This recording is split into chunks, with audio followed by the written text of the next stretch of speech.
Hablaremos de la COVID-19. En la apertura te decíamos que se alcanzó el pico de acuerdo a algunos modelos matemáticos de contagios en la Argentina y hubo un anuncio de la ministra Carla Bisotti hoy referida al crecimiento exponencial de casos. Es decir, que entienden que se ha frenado esa curva prácticamente vertical que se veía en las últimas semanas. Vemos el anuncio y ya vamos a la entrevista de hoy.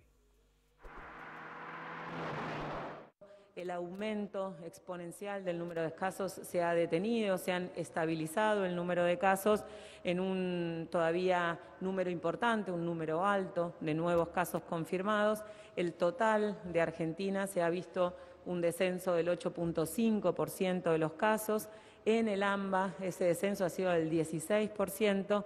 En la Ciudad de Buenos Aires de 9,7% y en la región metropolitana de la provincia de Buenos Aires 17,4%. Esto es todavía sin contar la semana epidemiológica 17 que cerró, esta última que cerró, porque como nosotros estamos contando por fecha de inicio de síntomas, lo que vemos es que se van notificando casos que pueden haber iniciado síntomas durante esa semana y todavía pueden aumentar más los casos, así que esta tendencia es hasta la semana 16, es una tendencia que es una buena noticia en relación a que si seguíamos aumentando con esta velocidad que habíamos descrito, la situación realmente iba a ser muy, muy compleja. Esto de ninguna manera significa que la situación está resuelta. Necesitamos continuar trabajando para que los casos desciendan más y más rápido. Bueno, muy clara la ministra, ¿no? Es una buena noticia, pero no significa que la situación esté resuelta. No, para nada, teniendo en cuenta, aparte de lo que veníamos contando, que los números de personas fallecidas hemos tenido los récords en los últimos días, Coti, ¿no? Y por eso también vamos a sumar a esta mesa, a este living, a Humberto Debat, que es virólogo, investigador también, y viene siguiendo el tema muy de cerca, participando en cuanto al COVID-19 y a todas las cepas. Vamos a pedirte, Humberto, primero presentarte y después pedirte una mirada de esta realidad y de lo que ha dicho la ministra en el día de hoy. ¿Cómo estás, Humberto? ¿Qué tal, Coti, Miguel? Un gusto hablar con ustedes. Es interesante el anuncio, es una situación compleja. Por supuesto que es una buena noticia que los casos no estén aumentando. De todos modos, esta meseta actual es un número extremadamente dramático y también en la víspera de una temporada que asoma de fríos, a donde la gente empieza a tener otras costumbres que tienen que ver con las reuniones en ambientes cerrados y mal ventilados, y eso podría ser potencialmente impulsar un nuevo pico, una tercera ola. Eso lo digo con la libertad que tengo de no ser un epidemiólogo, pero bueno, desde nuestro lugar lo que hacemos es, desde la virología, tratar de acompañar un poco el ingreso del virus, su establecimiento y su evolución, desde el Consorcio País, que es un proyecto argentino interinstitucional de genómica de SARS-CoV-2. Todo el año pasado estuvimos analizando distintas muestras del país. Todo esto cambió a fines de año. Estábamos con una situación bastante estable a nivel evolutivo todo el año pasado. Nosotros sabíamos aproximadamente que tenía una consistencia de la tasa evolutiva de alrededor de 2 nucleótidos nuevos que se fijaban por mes de este genoma de 30.000 letras. Entonces nosotros más o menos sabíamos que un genoma secuenciado, no sé, a los 5 o 6 meses tenían entre 2 y 14 nucleótidos de diferencia con respecto a aquel que se había secuenciado en Wuhan el 10 de enero del 2020. Sin embargo, a final del año pasado surgen estas variantes que son realmente distintas con respecto al resto del virus que estaba circulando y que la Organización Mundial de la Salud las define como variantes de preocupación porque reúnen 3 tipos de características que las hacen preocupantes. Una de ellas es este carácter evolutivo, de que son muy distintas de los virus que estaban circulando en los lugares donde se establecieron. Estoy hablando de la variante de Reino Unido, que se estableció en Kent, de Sudáfrica, y la variante de Manaus. La segunda característica tiene que ver con los dramáticos brotes epidemiológicos que estuvieron en coincidencia con los lugares donde se establecieron. Lo vimos en Manaus a finales de año, lo vimos un poco antes también en Reino Unido, la misma situación en Sudáfrica. Y el tercer aspecto es biológico. Es decir, que estos cambios moleculares no afectan de forma homogénea el genoma del virus, sino que muchos de esos cambios alteran una parte central, que es la que codifica para la proteína Spike, que es el blanco de la mayoría de los tratamientos y desarrollos vacunales, y por ende tiene mucho impacto. entre los cambios que se han advertido de estas variantes hay algunas que hacen que, por ejemplo, tenga más afinidad con el receptor celular, que media el ingreso y el inicio del ciclo celular, y otras que tienen que ver con la posibilidad de evitar que ciertos anticuerpos monoclonales o inclusive suero de convaleciente o eventualmente desarrollos vacunales tengan menor nivel de neutralización y eficacia. Eso se denomina evasión o escape inmune. Y esta otra característica que decía, que le genera, por ejemplo, más afinidad con el receptor celular, o, por ejemplo, características que hacen que se acumule mayor cantidad de carga viral en aquellas personas infectadas, son caracteres que están asociados con mayor transmisibilidad, que quizás es el carácter central de estas variantes y por lo cual se justifica y se entiende la gran cantidad de brotes epidemiológicos que surgieron con Humberto. Última característica asociada también al escape de evasión inmune tiene que ver con los procesos de reinfección, que es algo que se vio en Manaos y que justamente, que es una región tan afectada en aquella primera ola, donde tuvieron un techo epidemiológico donde aproximadamente 3 de cada 4 personas de esa ciudad en el estado de Manaos se habían infectado, con un pico en mayo del 2020, y sin embargo en octubre y noviembre surge un importante evento epidemiológico. Y bueno, justamente cuando los investigadores fueron a ver, se encontraron con esta nueva variante. Bueno, como bien decía, desde el consorcio lo que hicimos en estos últimos 4 meses es seguir el ingreso de estas variantes a nuestro país y la posibilidad de generación de variantes de interés en nuestra misma región.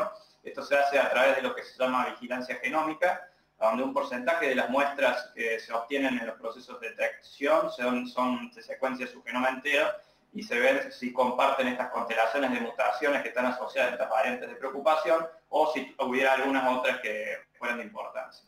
Y la primera etapa del año estuvo caracterizada por muchas detecciones en muestras de individuos que tenían antecedentes de viaje o nexo epidemiológico con viajeros, es decir, con casos de importación de estas variantes. Eventualmente, con el paso del tiempo, estamos viendo cada vez más estas variantes en infecciones adquiridas en la comunidad y por ende eso, a medida que se sucede longitudinalmente, se confirma que es un fenómeno estable y hay un aumento de frecuencia y por lo tanto es evidencia de la circulación comunitaria de algunas de estas variantes, lo cual es importante porque significa que de pronto, si estas variantes se convierten en dominantes, pueden impulsar una suerte de nueva epidemia, una epidemia con un nuevo virus que es más transmisible, eventualmente más severo y asociado justamente a evasión o escape inmune.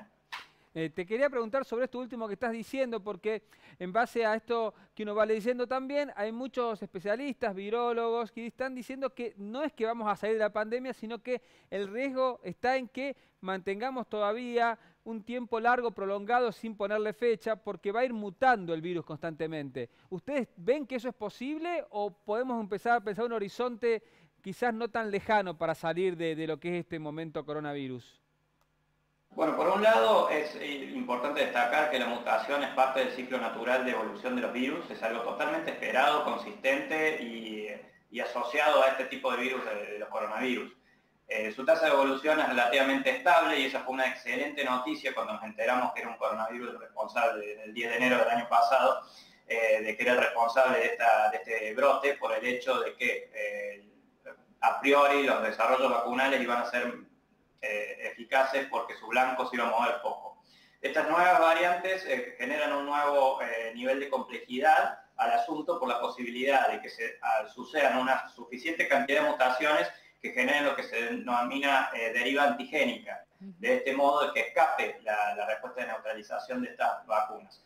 Hasta los resultados preliminares que tenemos hasta la fecha, que son numerosos en estos últimos 3 meses, hablan de que algunas de estas variantes pueden disminuir la capacidad de neutralización de sueros inmunizados en cultivos in vitro. Esto puede ser reflejado en una disminución de la eficacia de las vacunas, pero hasta el momento todo es significativo pero no dramático. Es decir, que a la fecha no sería necesario inclusive una actualización de las vacunas que se están aplicando en este momento porque mantienen altos niveles de eficacia en su objetivo principal, que es la de la actual campaña de vacunación de inmunización, que tiene que ver con la mitigación de daño, es decir, con evitar la posibilidad de casos severos, hospitalizaciones y muerte. Y si bien hemos visto una disminución en algunas de estas variantes de aproximadamente un 10% con población real de la efectividad para lo que vendrían a ser casos sintomáticos y leves, para lo que es casos severos de hospitalizaciones, estas vacunas mantienen altísimos niveles de eficacia y eso es una excelente noticia.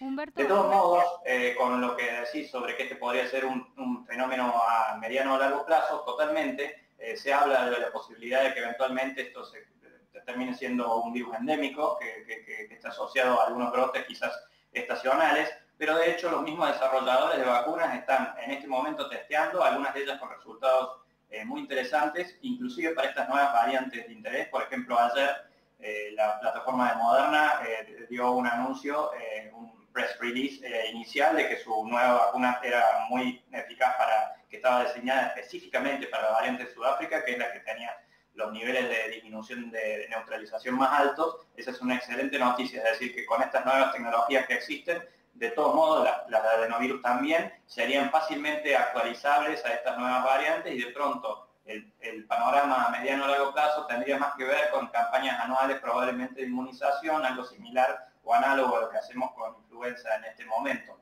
Pero bajando, por supuesto, muchísimo la letalidad tremenda que tuvimos en el 2020 a niveles mucho menores. Recordemos que la mayoría de los coronavirus que están en circulación en este momento, aparte de este, son virus estacionales y que generan en general resfríos, y entre el 5 y el 10% de los resfríos que se generan. Es decir, que ese sería quizás un escenario plausible a mediano o largo plazo. Humberto, y con respecto a la variante de India o la preocupación de lo que sucede en India, ¿se realiza en todos los países la misma investigación de la circulación de las variantes en cada país, o lo que sucede en India también pasa por una falta de estudio? Bueno, en realidad sucede de forma asimétrica. La vigilancia genómica, tal cual como decís, no es heterogénea en las distintas naciones. Por ende, el porcentaje de muestras que se secuencian con respecto a la cantidad de casos positivos es extremadamente pequeña, pero eso lo digo a nivel mundial, salvo países que entran en la palma de la mano, como Inglaterra, que secuencia aproximadamente el 45% de sus casos positivos. El resto del planeta secuencia menos del 1% de sus casos positivos. Y desde este punto de vista, por supuesto que hay un montón de imágenes que nos estamos perdiendo. Algún caso excepcional ha sido, por ejemplo, que Sudáfrica, que tiene una alta tasa de secuenciación y advirtió una nueva variante de un viajero que venía desde Tanzania, justamente porque su sistema de secuenciación era muy eficiente. Es decir, que sí, esto puede impactar a mediano plazo, es decir, puede haber un montón de virus que desconocemos.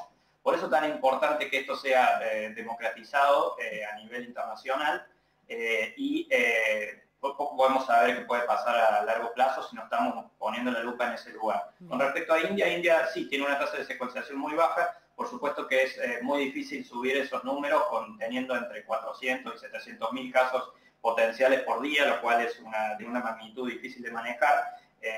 Sin embargo, los resultados preliminares sobre la variante de India, que se llama B1617, si bien tiene algunas mutaciones análogas con estas variantes de preocupación que mencioné anteriormente, ha sido catalogada por la Organización Mundial de la Salud como variante de interés, porque sus resultados y su asociación con procesos de mayor transmisibilidad son mucho más preliminares. Los brotes que están sucediendo en este momento en India son heterogéneos en el sentido de que hay dos localidades, West Bengal y Maharashtra, donde están la mayor cantidad de un brote extremo, y la secuenciación que se hace ha sido parcial y algunos pequeños lugares de esa zona. Es decir, que al día de la fecha no se puede decir, no hay ningún nivel de certeza de que este gran brote epidemiológico de India esté impulsado por esa variante. Bien. Podría ser simplemente una segunda ola descontrolada por conductas individuales, cansancio y bueno, tantas otras medidas de contención que no se han utilizado, y por supuesto un colapso sanitario en este momento que hace que aumenten los niveles de letalidad y por supuesto que sea más difícil tratar a la gente que se está enfermando.